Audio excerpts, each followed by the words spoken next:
কিন্তু এমন একটা কিতাব আল্লাহ সুবহানাহু ওয়া তাআলা আপনার আমার নবীর উপর নাযিল করেছেন, যেই কিতাবের মধ্যে বিন্দু পরিমাণ কোনো সন্দেহ নাই। সুবহানাল্লাহ বলেন।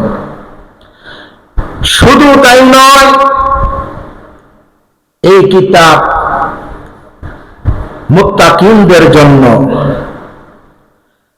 মুত্তাকিন কারা? কারা হবে মুত্তাকিন? কাদের জন্য এই কিতাব? আল্লাযীনা ইউমিনুনা বিল গায়ব,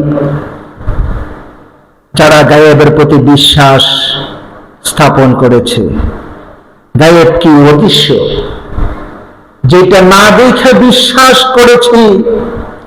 আল্লাহকে দেখি নাই, না দেখে বিশ্বাস করেছি। এমনকি আমরা কিয়ামতের প্রতি বিশ্বাস, ফেরেশতাদের প্রতি বিশ্বাস, নবীর প্রতি বিশ্বাস,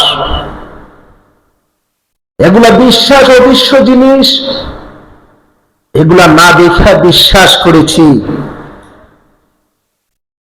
এগুলা বিশ্বাস করার নামে ঈমান। আল্লাহকে দেখি নাই, না দেখে বিশ্বাস করেছি। ফেরেশতা দেখি নাই, কিয়ামত হবে হাসরের ময়দান, হাসরের ময়দানে উঠতে হবে, উঠাবে আল্লাহ, এটা বিশ্বাস করেছি। তারপরে আল্লাহ বলেন ওয়ায়ুকিমুনাস সালাত, নামাজ প্রতিষ্ঠা করেছে। যারা নামাজ প্রতিষ্ঠা করেছে, নামাজ যারা ঈমান এনেছে তাদের জন্য নামাজ। যারা আল্লাহকে মানে না, ঈমান আনে নাই পরকালের প্রতি, ঈমান আনে নাই ফেরেশতার প্রতি, আখিরাতের প্রতি বিশ্বাস করে নাই, তারা ঈমানদার না। তাদের জন্য নামাজ আল্লাহ বলে নাই জানে নামাজ কায়েম করার জন্য। তারাই নামাজ কায়েম করবে যারা ঈমান এনেছে। ওয়া মিম্মা রাযাকনাহুম ইউনফিকুন,